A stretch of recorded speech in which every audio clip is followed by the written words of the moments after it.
벌써 38장입니다. 욥기가 42장까지니까 이제 몇 번 남지 않았네요.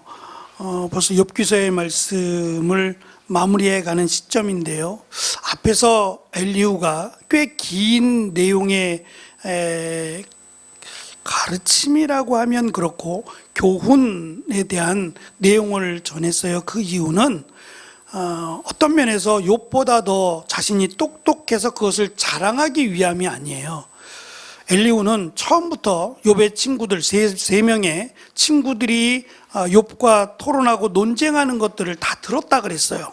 그런데 그것이 세 친구들도 문제고 또 욥도 사실은 문제라는 거예요. 사실은 욥기서니까 친구들에게 관심이 있기보다는 욥에게 주된 관심이 있어요. 그러니까 욥에게 가장 큰 문제는 뭐냐면 하나님을 잘 알지 못한다는 거예요. 사실 이게 정답이에요. 잘 알 수 있느냐라고 물어보면 그게 어렵죠. 이스라엘 백성들이 왜 그렇게 하나님을 떠나갔고 왜 그렇게 멸망의 길을 걸어가야만 했냐 이거예요. 물론 교만해서 하나님을 제대로 믿지 못해서라고 답할 수 있겠지만 하나님에 대한 관심이 없고 하나님을 알지 못했어요. 우리가 지금 마가복음을 새벽마다 살펴보고 있는데 예수님과 함께 지금 거의 예루살렘을 향해서 가시니까 3년 가까이 공생의 기간 동안 제자들과 함께 하시면서 가르치시고 보여주셨어요.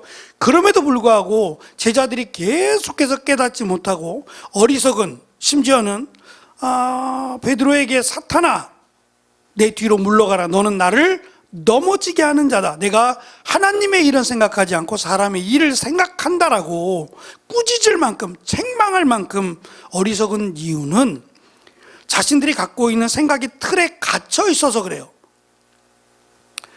나쁘다는 건 아니에요. 나쁘다는 건 아닌데 조금은 이것이 절대적으로 옳다라고 하는 생각을 좀 내려놓으셔야 돼요. 특별히 하나님의 말씀을 분별하라라고 하실 때에는 이것만 옳다라고 하면 분별이 안 돼요. 비교를 할 수 있어야 되고 옳고 그름을 따질 수 있어야 분별이 되죠. 내 것만, 내가 가진 생각, 내가 가진 틀만 옳다고 여기면 그것 이상의 발전은 기대할 수 없죠. 욥에게 문제는 욥이 가지고 있는 지식, 그것으로 말미암아 사실은 의롭게 살려고 노력을 했어요. 의롭게 하나님 앞에 죄를 짓지 않으려고 했어요. 그 이유 가운데 하나가 하나님은 심판하시는 하나님이에요. 근데 그 문제가 뭐냐면 공의의 하나님이신데 그 공의라고 하는 것이 욥이 생각할 때는 까닭 없는, 이유 없는 하나님이 때로는 망하게도 하신다라는 생각도 있었어요. 마치 자신처럼 내가 하나님 앞에 죄를 짓지 않으려고 의롭게 살려고 얼마나 노력을 했던가, 심지어는 자녀들에게까지 하나님의 심판을 두려워하라 그래서 매일같이 제사를 드리도록 그러한 삶을 꽤 오랜 시간 살아왔다는 거죠. 그렇게 해서 하나님이 나를 복 주셨다는 거예요. 심지어는 왕과 같이 하나님이 나를 대우하셨다는 거죠. 그런데 내가 죄를 지어서 지금 이렇게 됐다면 납득이 돼요. 죄를 지었으니까 내가 이렇게 하나님으로부터 벌을 받고 심판을 받으면 수긍할 수 있어요. 근데 아무리 생각해도 일상생활 중에 달라진 게 없어요. 늘 하나님 앞에서 의롭게 살려고 노력하는 중에 이 일이 벌어졌다는 거예요. 아무리 생각해도 내가 뭘 잘못했지? 심지어는 과거의 일까지 다 들춰내서 혹시라도 하나님 앞에 잘못한 일이 없는가 훨씬 어릴 적의 일까지 다 들추어내서 살폈다고 했어요. 그러고 나서 내린 결론은 도무지 모르겠다. 그래서 31장 우리 앞에서 35절을 잠깐 볼게요. 31장 35절 너무 답답하니까 왜 나에게 이런 일이 일어났는지 친구들의 말을 들어도 해결할 방법이 없어서 엘리후가 말하기 전입니다. 31장 35절 새 친구들로 인해서 마음이 많이 상했어요. 그리고 나서 하는 말입니다. 31장 35절입니다. 같이 읽습니다. 시작. 누군가 내 말을 들을 사람이 있다면, 전능자께서 내 말을 판단해 주신다면, 내 원수가 나를 기소한 기소장이 있어 그분이 판단하실 수 있다면. 그러니까 친구들하고는 대화가 안 돼요. 친구들은 무조건 네가 잘못했다, 하나님 앞에 회개해라, 이런 답답한 일이 어딨냔 말이에요. 실제로 죄를 지어서 하나님 앞에 회개할 것이 있다면 하겠다고요. 근데 그게 생각이 안 나요. 내가 그러한 일을, 하나님 앞에 죄를 지은 일이 없는 것 같은데 이것 때문이라고 말하고 회개 안 하니까 이렇게 된 거야. 회개했으면 하나님이 이 문제를 해결해 줄 텐데, 이렇게 이야기하니까 너무 답답해서 하나님을 만났으면 좋겠다, 하나님과 직접 대화를 하고 싶다는 거예요. 그래서 하나님께 물어보고 싶다라고 했어요. 이제 드디어 이루어져요. 드디어 하나님이 말씀하세요. 엘리후가 지금 요백에 대해서, 친구들에 대해서는 그렇게 설명하지 않아요. 어차피 거기는 많이 틀렸어요. 많이 멀리 갔고, 요백에 있어서 고쳐야 될 점, 하나님의 공의에 대해서, 또는 나는 죄를 짓지 않았다라고 말하는 자신의 의로움에 대해서,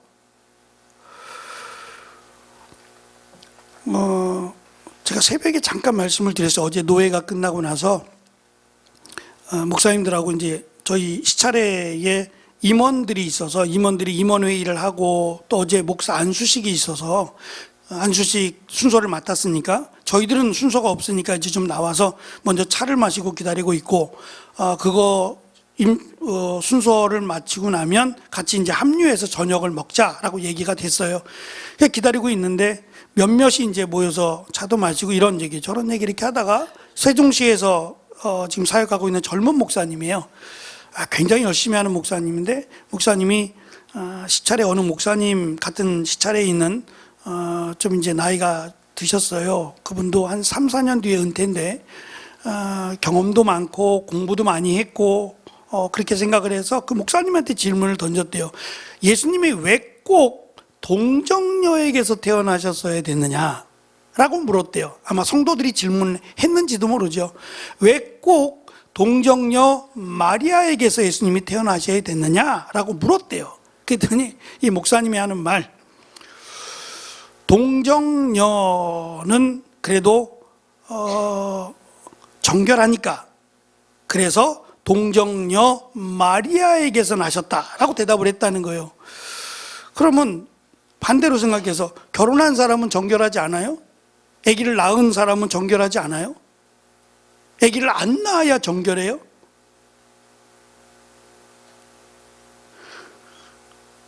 제가 그 말을 듣고 나서, 물론 이것에 대해서 누가 딱 부러지게 가르쳐 주거나 그런 일이 없었을 거예요. 그냥 각자의 나름대로의 성경을 해석하거나 이해했으니까 이렇게 말하는 거겠죠. 그러니까 이것 때문에 뭐 2단이야 3단이야 그렇게 말하는 건 아니겠지만, 저는 들으면서 뜨끔했어요. 만약에 교회에서 설교하실 때 이런 내용을 안 했을까? 누가 물어보면 이렇게 이야기를 안 했을까? 했을 가능성이 굉장히 높거든요. 제가 아침에도 말씀을 드렸지만 새벽에도 두 가지 이유 때문이다 제가 생각할 땐, 첫째는 이사야서에서 메시아의 오심과 예언할 때, 이사야서에는 처녀가 잉태하여 아들을 낳을 것이니 라고 할 때 그 처녀라고 하는 단어를 보다 명확하게 해주기 위해서 동정녀라고 하는 단어를 썼어요. 사실은 같은 말이에요. 처녀라는 말은 결혼하지 않은 아가씨란 얘기고, 동정녀도 마찬가지 아니에요. 결혼하지 않은 마리아잖아요. 정혼하고 1년 동안 떨어져 있었어요. 그래서 나중에 요셉이 마리아가 임신했다는 소식을 듣죠. 안 할 수가 없어요. 왜냐하면 마리아의 입장에서 요셉이 분명히 내 아이가 아닌데, 요셉은 알잖아요. 분명히 내 아이가 아닌데 배는 불러오고 아기를 가졌다 그럴 때 마리아가 이야기를 해야 되지 않을까요? 그래서 이야기를 했더니 요셉이 그냥 조용히 자기 스스로 가만히 끊고자 했다 그랬어요. 뭔 말이에요? 결혼 안 하겠다는 얘기잖아요. 결혼 안 하겠다고. 요셉이 나쁜 사람은 아니죠. 왜냐하면 성경은 계속해서 요셉을 의로운 자라고 이야기를 하고 있어요. 그러니까 요셉의 생각이 당시에는 옳은 생각이에요. 그 결혼하면 안 돼요. 그게 맞다고요. 왜냐하면 결혼도 하기 전에 아기를 가진 여자와 결혼하면 우리가 생각할 땐 당연히 결혼해야지, 성경을 아니까 그렇게 말할지 모르겠어요. 그러나 만약에 마리아가 어떤 남자와 요셉과 결혼하기로 했는데 어떤 남자를 통해서 아기를 가졌다면 부정한 여인이 돼요. 그럼 요셉이 결혼하면 안 돼요. 그래서 결혼하지 않기로 한 게 맞아요. 다만 드러내서, 소문을 내서 마리아를 벌하고 싶은 마음이 없었어요. 잘못했잖아요, 마리아가. 요셉의 입장에서는 마리아가 잘못했어요. 배반을 느끼지 않았을까요? 배신을 느끼지 않았어요?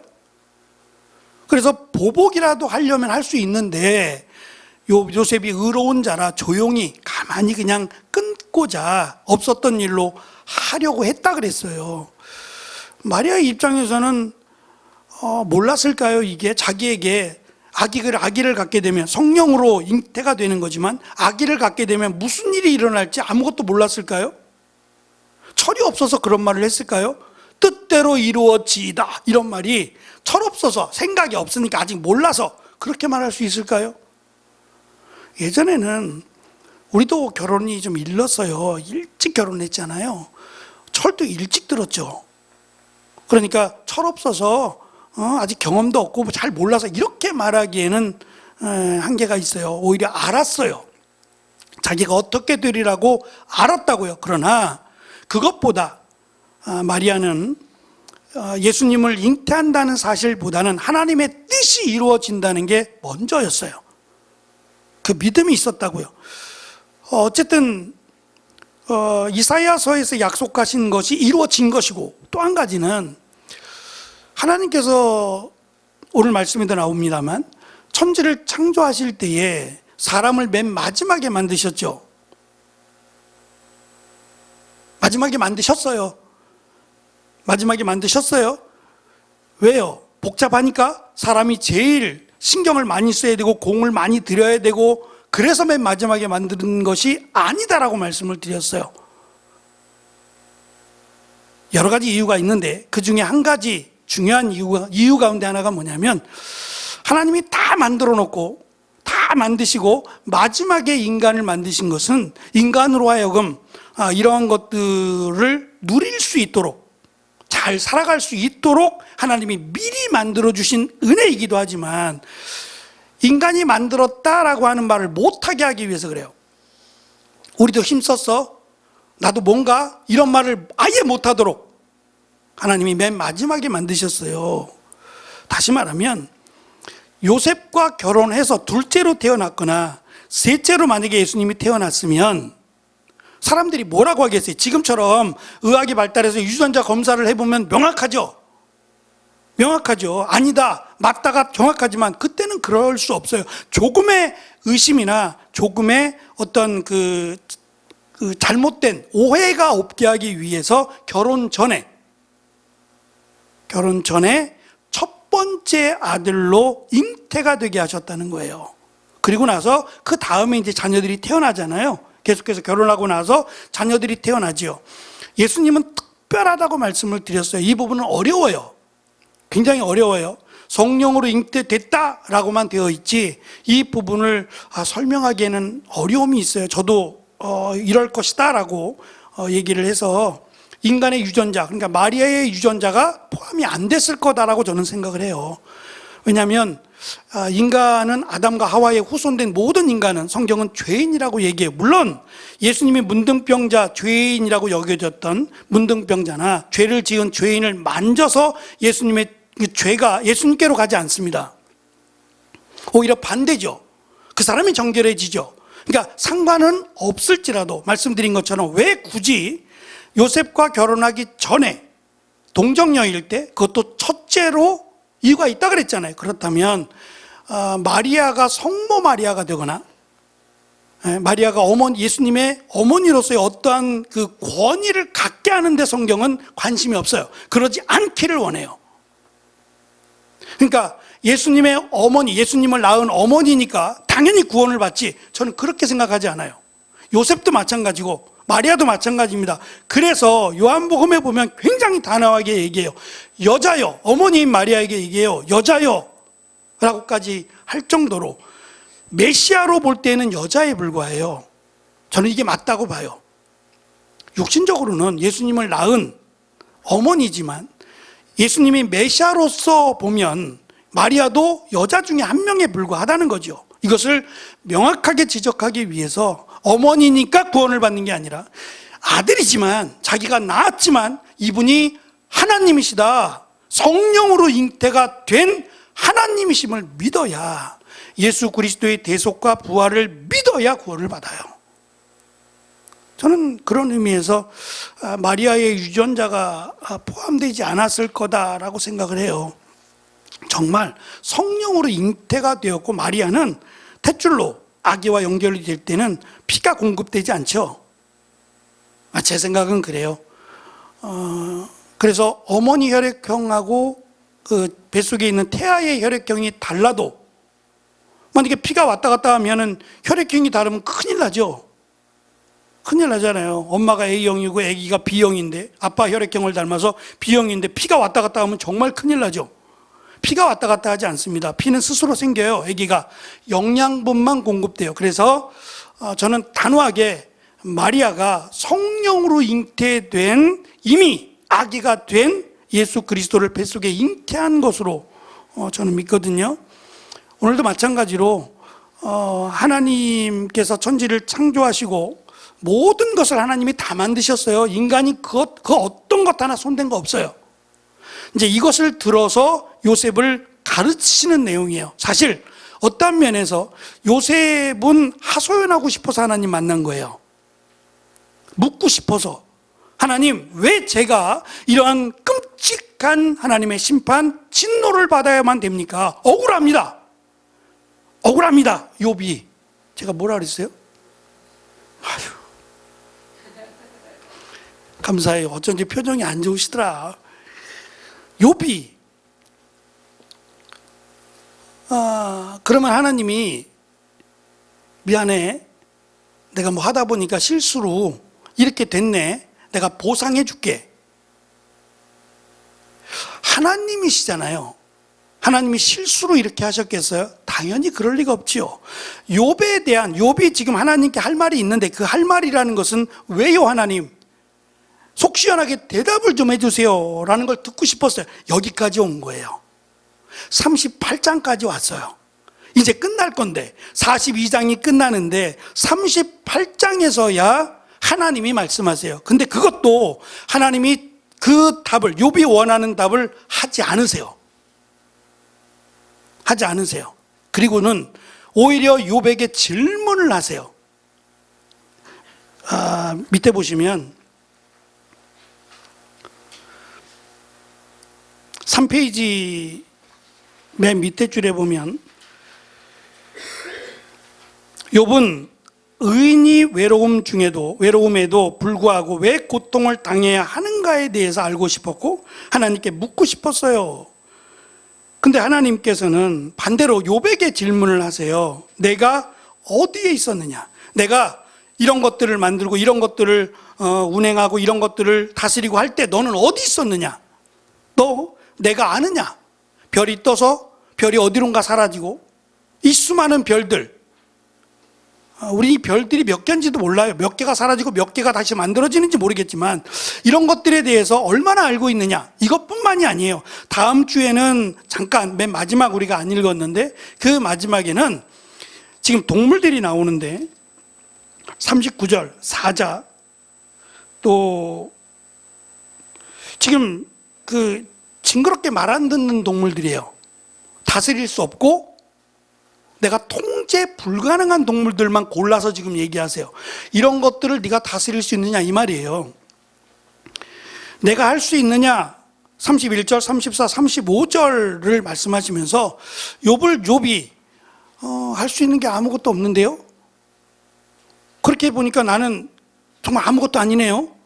왜냐하면 지금 하나님이 말씀하시는, 우리가 그냥 쭉 읽고 넘어갔지만 어느 것 하나 인간과 비교해 보면 하나님이 보실 때는 인간이 제일 가치 있는 거예요. 가장 기뻐하셨으니까. 그럼에도 불구하고 하늘에 떠오르는 태양이나 또 달이나 이런 것들에 대해서, 이런 것들과 비교를 지금 하면서 이런 것들과 우리를 생각한다면 이 엄청난 자연 앞에서 인간의 부족함이나 또 인간의 그 자그마함을 느끼잖아요. 우리가 자연을 보면서 느끼듯이 너무 아름답다, 어쩌면 이렇게 라고 설명하면 우리의 나약함이 보여요. 우리 연약함이 보여. 하나님은 하나님이 하신 일들을 설명하면서 너를 돌아보라는 거예요. 네가 지금 하나님한테 불만이 많아. 하나님이 이런 것들을 다스리고 만드시고 지금 섭리하시는 하나님이 너 하나, 네가 지금 고민하고 힘들어하는 것 하나 해결 못할 줄 알아? 이런 말이에요. 하나님이 능력이 부족해서 너를 이대로 내버려 둔 줄 알아? 이거를 깨닫게 하시는 방법이 질문이에요. 스스로 깨닫게 하는 방법이에요. 그것이 뭐냐면 하나님의 위대하심이에요. 하나님의 전능하심, 하나님의 위대하심이에요. 사실은 이게 믿음이라고 저는 생각해요. 하나님께서 이스라엘 백성들에게 가장 먼저 요구하신 것이 나 여호와 하나님이에요. 그 하나님을 어떻게 믿느냐에 따라서 이스라엘 백성들의 미래가 결정이 됩니다. 하나님을 우상과 같이 섬기니까 망하는 거예요. 하나님의 전능하심을 정말 믿으면 그 믿음의 불평이 없어져요. 하나님의 전능하심, 아니 우리 머리털까지 새 신바 되신다면서요. 그걸 믿으면 우리가 기도하는 것 하나님이 안 들으시겠냔 말이에요. 들으셨는데도 하나님이 침묵하실 때는 이유가 있겠죠. 내 기도에 응답을 안 하실 때는 왜 안 하시느냐가 아니라 이유가 있겠죠. 그렇게 생각해야 된다는 거예요. 그러니까 궁금해서, 정말 궁금해서 하나님이 왜 참으셨어요? 왜 하나님이 침묵하셨어요? 라고 묻는 게 아니에요. 따지려고 하는 것이고, 오히려 하나님이 미안해 라는 답을 지금 듣고 싶어 하는 거예요, 욥은. 그러니까 그것이 말도 안 된다는 것을 하나님이 짧지만 이 38장에서 이런 것들을 쭉 언급하면서 이런 것들에 대해서 넌 어떻게 생각하느냐, 그리고 결국 하나님 앞에 너는 누구냐, 하나님을 하나님으로 믿는다면 우리가 얼마나 이 부족한지 나약한지 시편에서 또는 잠언에서의 고백을 보면 말은 막대기보다 못하다 그래요. 이건 겸손이죠. 어떻게 말은 막대기보다 못해요 우리가? 에? 말은 막대기보다 못해요 우리가? 근데 하나님 앞에서 나를 보니 벌레와 같고, 내가 우리가 벌레 볼 때 그냥 뭐 안타까워하거나 불쌍해하지 않죠. 징그러워하고 빨리 없어졌으면 좋겠다고 생각하잖아요. 그것처럼 하나님 앞에서 나를 보니 나는 벌레와 같아요. 나는 마른 막대기와 같아요. 불쏘시개로 그냥 훅 넣어도 조금 더 미련이 남지 않는 그런 존재라는 걸 고백하게 된다는 거예요. 그게 하나님을 정말 하나님으로 알게 될 때 우리가 고백할 수 있는 거라는 거예요. 근데 사실은 우리가 마치 하나님에게 뭘 빚진 것처럼, 하나님이 우리에게 잘못한 게 있고 하나님이 나에게 빚진 거 있는 걸 뭐 갚아주기를 바라고, 이거 반드시 해주셔야 되고, 내가 자그마한 것, 예를 들면 내가 하나님께 열심히 봉사했어요, 내가 11조도 드렸고요, 그랬으니까 당연히 하나님 나를 잘해 주셔야 되지 라고 생각하는 그것 자체가 교만이라고요. 내가 하나님께 무언가를, 하나님을 기쁘시게 하는 걸 했으면 그것으로 만족해야 돼요. 그냥 우리가 잘 비교해 볼 수 있는 게 사실은 부모와 자녀와의 관계인데, 자녀들이 부모한테 사실은 능력이 안 돼요. 뭘 해드리려고 해도 해드릴 수 없어요. 그래서 애들이 색종이로 꽃을 접어요. 색종이로 꽃을 접고 편지를 써서 엄마 아빠 사랑해요, 말 잘 들을게요 라고 했어요. 그러면 야 이거 필요 없어, 돈 갖고 와, 난 돈이 좋아, 그래요? 아무리 돈이 필요하고 아무리 돈이 좋아도 돈과 비교할 수 없는 자녀들의 그 사랑의 마음이 있잖아요. 부모도 그런데 하물며 우리가 하나님께 아주 하나님이 보실 때는 정말 작고 보잘것없을 수도 있어요. 내 딸은 최선을 다했다고는 하지만 그것을 내가 하나님께 드렸고 하나님이 기뻐하셨다. 내 시간을 드리고 물질을 드리고 내 삶을 드려서 하나님이 그것을 통해서 기뻐하셨다라고 생각하면 그것으로 우리는 만족해야 되고 감사해야 돼요. 나 같은 자가 감히 하나님의 영광을, 하나님을 기쁘시게 했다는 것에 오히려 감사해야 돼요. 그래서 흔히 그 목사님들도 그런 얘기 하세요. 예수님을 반짝 믿고 구원받는 사람과 예수님을 오랜 시간 동안 10년, 20년, 30년, 40년을 믿고 구원받은 사람 다 구원을 받아요. 반짝 믿어서도 구원을 받거든요. 그러나 이 구원만 놓고 보면 사실 차이는 없어요. 다 은혜로 받는 거니까. 그죠? 하나님의 선물이잖아요. 40년을 내가 헌신해서 구원을 받든 1시간 예수님을 믿고 구원을 받든 구원의 차이는 없다고요. 뭐 천국 가서 밀짚 모자 쓰고 천국 가서 뭐 금은 보아집 아무런 의미가 없어요. 그거는 다 은혜로 받는 것이고 하나님의 선물이라 그랬으니까 그거 따지지 말라는 거잖아요. 하나님이 주시고자 원해서 주신 거 아니에요. 남은 새벽부터 와가지고 12시간 일해가지고 한 데나리온 받고 저 사람은 딸랑 와가지고 몇 시간 일하고 한 데나리온 받고 이게 뭡니까 그랬더니 주인이 하는 말이죠. 내 맘이야. 내가 너하고 약속한 건 한 데나리온이었지 이 사람 몇 시간 일하고 한 데나리온 주는 거 더 많이 준 거잖아. 사실은 내 맘이야. 구원은 하나님 맘이에요. 나를 구원해 주심에 감사해야지 왜 저 사람을 이라고 말하는 건 안 돼요. 그렇지만 적어도 이 땅에서의 삶이 누군가에게는 이 땅에서의 삶이 하나님이 보실 때에 가치 있는 삶이 되어야 되지 않겠냐는 거예요. 조금 더 하나님을 위해 살고 조금 더 하나님을 기쁘시게 하는 것이 우리가 이 땅을 살아가는 진정한 목적 가운데 하나가 된다는 거죠. 이것을 깨닫게 하는 것이 욥기예요. 그러니까 욥은 의인이 아니에요. 하나님이 의롭다라고 그냥 인정을 해주신 거지 죄가 없다, 욥은 정결하고 깨끗하고 그런 의미가 아니에요. 그러니까 욥이 잘못한 게 뭐냐면 나는 의롭다라고 생각한 게 하나님 앞에서 의로운 자는 없어요. 하나님이 의롭다 여겨주시는 거죠. 구원도 그래요. 예수 그리스도를 믿음으로 우리가 의로운 자가 됐어요. 하나님이 그렇게 약속을 해주셨고 인정을 해주신 거예요. 예수님을 믿었는데 우리가 정말 믿는 자로 변화된 삶을 살기에는 시간이 걸려요. 끊어야 될 것도 많고요. 어느 날 갑자기 끊고 오시는 사람도 있지만 이게 오래 걸려요. 예를 들면 나의 습관 같은 게 있어요. 말하는 습관. 이런 것들을 고치는데 시간이 걸려요. 먹지 말아야 될 것을 먹는 것도 그렇죠. 이게 뚝딱 하고 끊어지면 얼마나 좋은데 그렇지 않으면 시간이 걸린다고요. 그러니까 이러한 시간들 속에서 내가 하나님을 기억하고 하나님 말씀대로 살겠다라는 조금씩의 몸부림이 우리를 그리스도인으로 만들어주거든요. 저는 이러한 모습이 시간도 필요하고 또 이렇게 해서 교회의 어른이 되면 아직도 연약한 성도들에게 도움이 돼야 되고 그들을 잘 세워주고 도닥거려 줄 수 있는 사람들이 교회의 어른들이에요. 신앙생활을 오래 했기 때문에 여러 가지 경험들이 많아서 그래서 디모데전서에서 일꾼을 세울 때 먼저 장로된 자, 뭐 집사 이렇게 세울 때 첫 번째 기준이 뭐냐면 가정이에요. 가정을 돌아보는 사람이 먼저예요. 가정에서 아버지로서 남편으로서 가정에서 믿음의 본을 보이라고 말해요. 거기서도 안 되는데 어떻게 성도들에게 말할 수 있겠어요? 그러니까 이 부분이 우리가 시간이 걸린다는 거예요. 그러니까 예수 그리스도를 믿음으로 구원을 받지만 우리의 삶이 그 믿음에 합당한 삶이 되기 위해서는 부단한 노력이 필요해요.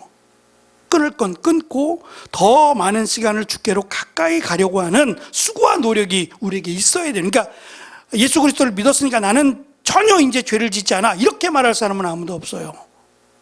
다 은혜로 구원을 받은 것이고 예수 그리스도를 믿음으로 받은 하나님의 선물이다 라고 하는 점에서 욥이 내가 의인이다 라는 이것 때문에 지금 불평하는 거예요. 내가 의인인데 왜, 내가 하나님 앞에 죄를 짓지 않았는데 왜 이렇게 접근하게 되는 거예요.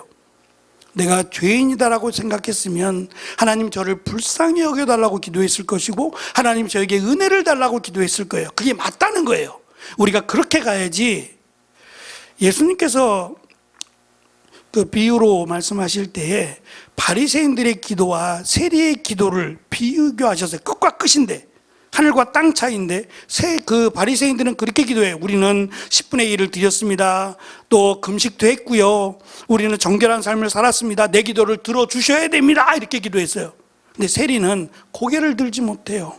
죄인입니다. 내가 기도한다는 것 자체가 너무 죄송하지만 그래도 예수님의 대속의 은혜를 허락해달라고 기도했을 때 구원이 세리에게 임해요. 그러니까 우리의 힘으로 구원받을 사람은 존재하지 않아요. 그것을 깨달았다면 욥이 이렇게까지 38장에 올 때까지 하나님께서 깨닫게 하시기 위한 이 과정들이 필요하진 않았을 거예요. 그러니까 이 과정들을 통해서 깨닫게 하시는 것은 우리는 죄인이다. 한 사람도 예외함이 없이 우리는 하나님 앞에서 죄인이다라고 하는 것을 먼저 깨달아야 된다는 겁니다. 마지막 보시면 4페이지 끝부분이에요. 앞에 있는 천지를 창조하신 내용들을 쭉 설명하시면서 하나님이 이렇게 다스리고 이렇게 하나님이 통치하신다. 그래서 우리가 살아가고 있는 거다라는 얘기인데, 그렇다면 하나님이 가장 기뻐하신 피조물인 인간에 대해서 얼마나 더 관심과 사랑을 기울이실까? 욥이 자신에게 일어난 일들로 말미암아 자신의 생일을 저주했어요. 태어나지 않았더라면, 그리고 차라리 죽기를 원했는데 하나님은 이렇게 말씀하세요. 내가 태어나던 날 여전히 아침에게 명하여 동을 트게 하고 악을 행하는 자들을 멈추게 하셨다고요. 그러니까 기뻐했다는 얘기예요. 내가 태어난 날 나도 기뻐했다. 그러니까 우리가 하나님의 은혜를 먼저 생각해야 된다는 거예요. 이것이 조금 더 이제 앞으로 조금 더 가서 생각만 해도 오금이 저리는 동물이 나오죠. 생각만 해도 막 오금이 저리고 막 두려움에 떨만한, 우리는 이 짐승이 뭔지 몰라요. 어떤 사람들은 악어라 그러고 어떤 사람들은 뭐 공룡이라 그러고 뭐 정확한 하여튼 모르겠지만 공포스러운 건 분명해요. 근처도 가기 싫은, 너무 무섭다, 생각만 해도 막 두려운 그런 동물들을 내세워서 네가 그 동물들에게 앉아 일어나 라고 할 수 있느냐? 그들이 말을 듣느냐? 근데 왜 하나님은 그렇게 하느냐는 거예요. 왜 하나님 답변 안 하세요? 네가 하나님을 이리 해라 저리 해라 말할 수 있느냐? 그 하나님을 지금 욥이 그랬다는 거예요. 그래서 제가 앞에서 넘어갔습니다만 하나님께서 폭풍 가운데 이야기하시면서 2절을 보면 하나님은 욥을 두고 무식한 말로 나의 뜻을 어둡게 하는 자라고 하셨어요. 하나님을 제대로 알지도 못하면서 하나님에 대해서 이러쿵저러쿵 말한다는 거예요. 그게 하나님의 영광을 가리우는 거예요. 그러니까 책망이 아니라 이제는 앞으로는 하나님에 대해서 제대로 알아야 된다는 말씀이에요. 가르치시려고 하시는 것이니까. 그래서 이런 무시무시한 짐승도 하나님이 만드신 거예요. 하나님이 다스리시고 하나님이 이런 것들을 통치하시는데 하물며 너의 기도를 안 들으시겠느냐. 다시 원점으로 돌아가면 내가 죄인이라고 고백하고 하나님의 은혜를 구해야 된다는 거예요. 누구도 예외 없이. 불평하지 말고, 내가 예상했던 일이 아니더라도 원망하지 말고 있을 수 없어요. 하나님 앞에 원망은 있을 수 없어요.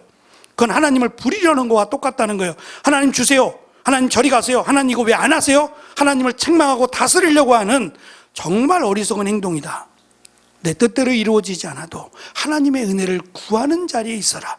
하나님 도와주시기를, 하나님 은혜 내려 주시기를 기도하는 것이 우리의 자세라고 하는 것을 욥기를 통해서 분명하게 우리에게 가르쳐 주십니다. 귀한 은혜가 이 말씀대로 하나님으로 믿는 귀한 은혜가 있기를 축원합니다. 기도하겠습니다.